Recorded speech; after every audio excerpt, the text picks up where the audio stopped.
Today, we're going to take an image from looking like this to something that looks like this, all inside of ON1 Photo RAW. So let's jump in. Here we are inside of ON1 Photo RAW. And as you can see, we have the unedited version of the file. And of course, if you'd like to follow along, use the link in the description box below to download the file. Now, first thing that I need to do here with this image is crop it because this big branch on the right side is very, very distracting. I'm going to go ahead and press the letter C on my keyboard. That gives me my cropping tools. And I'm going to use the freeform tool today. And if you're not familiar with what I mean by the freeform tool, the aspect ratio can be found here at the top. And if you hit the drop down menu, you get a few different aspect ratios. Most cameras shoot in a 2:3 or a 3:4 aspect ratio. And I don't really want to be confined to that.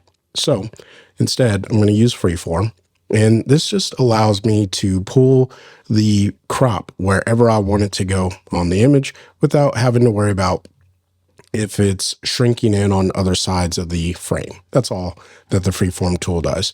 So I want to take in from the top here, and then also want to come down from the bottom and pull that up to right around here where this branch starts to buckle.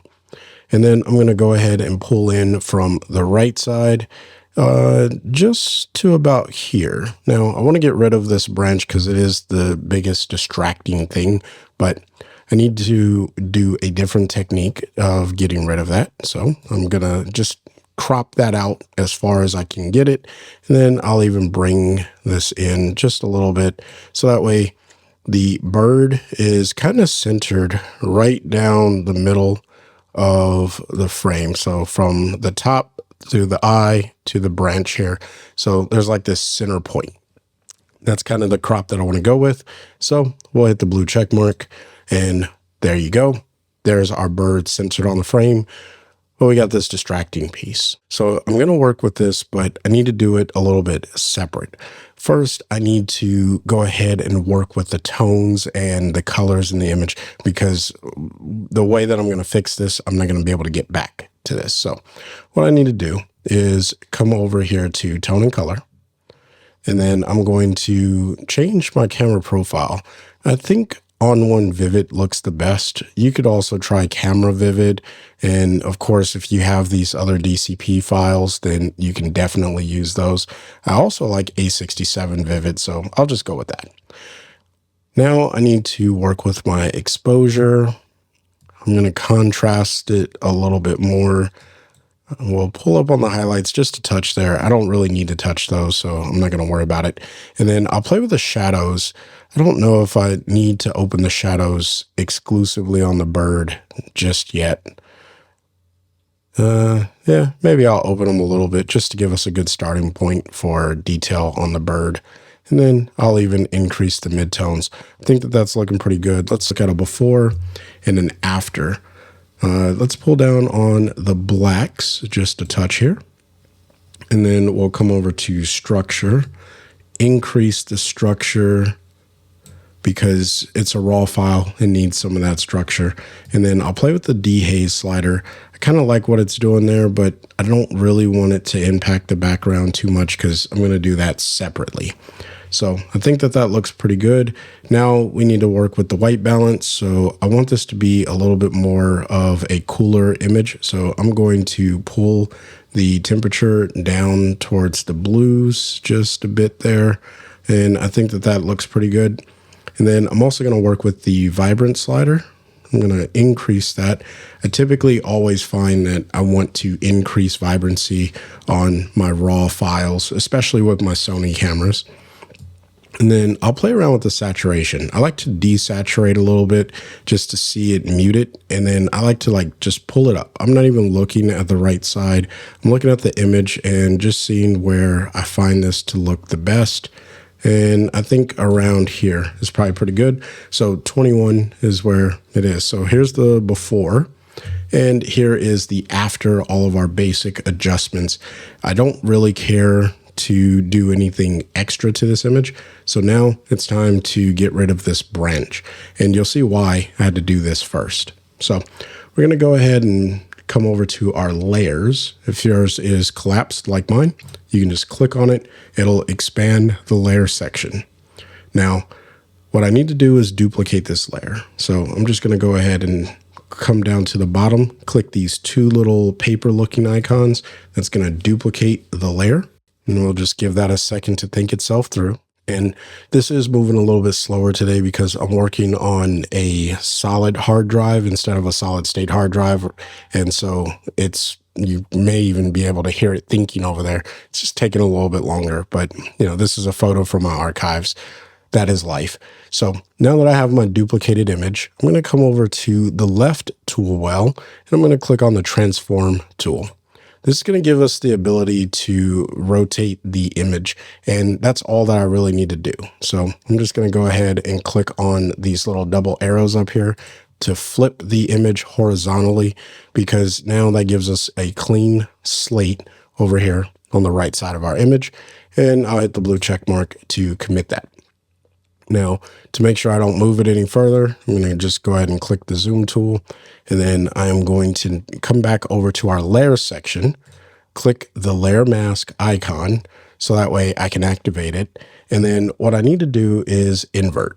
So I'm going to invert this, and now we get back to the photo that we were working with originally. So all I have to do at this point is make sure that I have the mask selected, hit the mask layers, the plus icon on the mask layers, and then come over to brush. And then I'm just going to go with add. And then all I need to do is paint over this area using the brush tool. And that's going to give me, got a little carried away there. Don't worry, I'll show you how to fix that. And now I've gotten rid of that distraction using the pixels that were already in the photo. This works well when you have a background that's just plain like this. So, if the erase tools don't work out for you, which I've tried this a few times with those tools and they just didn't work out too well. So this is the way that I did it. But let me show you how to clean this up and then we'll finish the edit. So what you want to do is come up here and click erase while you still have your brush tool active. And then you can just paint over the area that you painted in. It cleans it up. And so now we are good to go. The problem here is I need to combine these two layers into a single image. So the way that I'm going to do it is very destructive. So I don't recommend that you do this, but that was also the reason why I made all of my adjustments down here in tone and color before I did this particular step of getting rid of that branch. Is I'm just going to click on the 3-line menu here, and I'm going to click on merge visible. Now you could create a new stamped layer if you want to keep the two layers intact, but I'm not overly concerned about it. You do the best thing that makes sense for you. I'm going to click merge the layers, and this is just going to smash them down into a single layer. But again, it's very destructive because I no longer will have access to the two separate layers. Now you can see I have my two layers, but I lose access to the camera profiles, and I get a new reset version of the tone and color. So again, very important that you do your tone and color adjustments before you do this whole merge layer thing. But now I'm ready to move on to editing the image, and I'm okay. Again, I lost some information or capability of going back and working with the raw file, but that's okay. With that being said, I'm going to come over to local and we're going to start working with this image. So I'm going to go ahead and darken the background. So that way the bird really does kind of stand out from it. And I'm going to hit background. I'm going to pull down on the exposure once it actually reads the file and gives us our background mask. And I'm just going to pull down on the exposure to about there. Looks pretty good.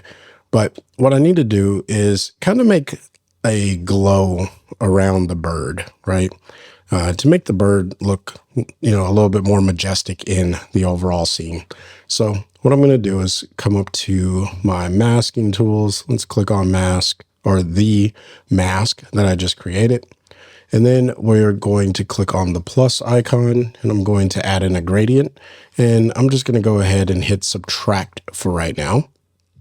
And then we're going to change the gradient over to center.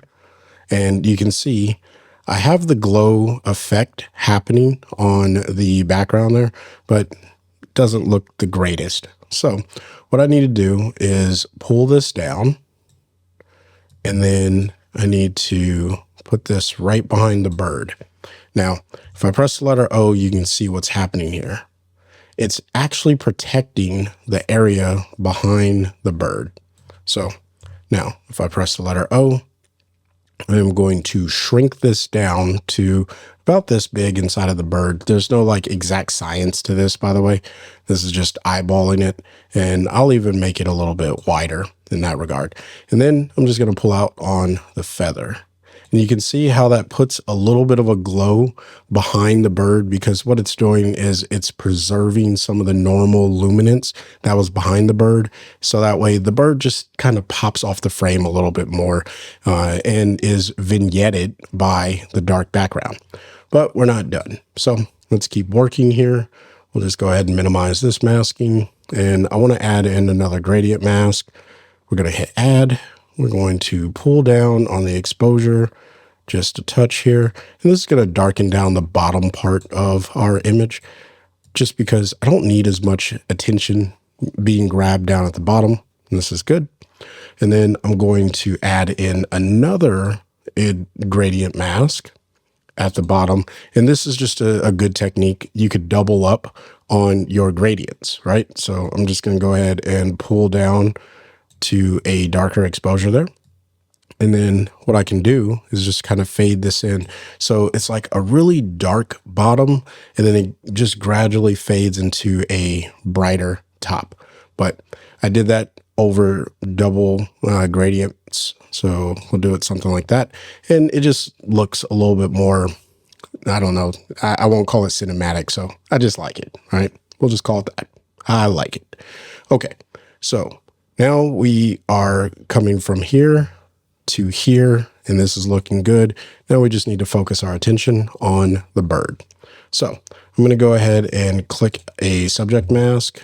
We're going to increase the exposure just a touch here. And then we're also going to contrast this, and I'm going to increase the structure on the bird. So now that we have the luminance values increased on the bird and the structure, the bird is looking a little bit better. Earlier, I talked about the shadows. I don't know if I really need to pull the shadows up. I think that what was happening in the raw conversion worked out pretty well for us. So I'm going to leave that alone. And then the last thing that I'm going to do to the bird here is apply a eye adjustment. I like to use this tool. So I'm going to click on brush. We're going to click on more. And this is something that I created for myself, which is just a style, and it's called animal eye brush. When I click that, it just sets all of the adjustments inside of the local adjustment here. And it just makes it easier for me to work a little bit faster. So I'm just going to paint that over the eye of the bird. And I think we're looking pretty good here. So let's take a look at the before. And this isn't like the complete before. This is just the before or the after fixing the branch on the right there. And then this is the after. I really do like what I got here. You let me know what your thoughts are on this technique in the comment section below. If you found value, smash the like button. If you want to learn more, subscribe so you can see videos just like this.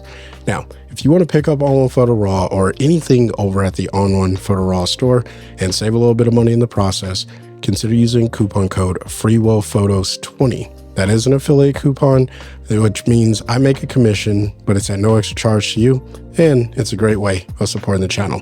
Now, if you want help with learning how to use ON1 Photo RAW, consider signing up for a training call with me. A link for that can be found in the description box below.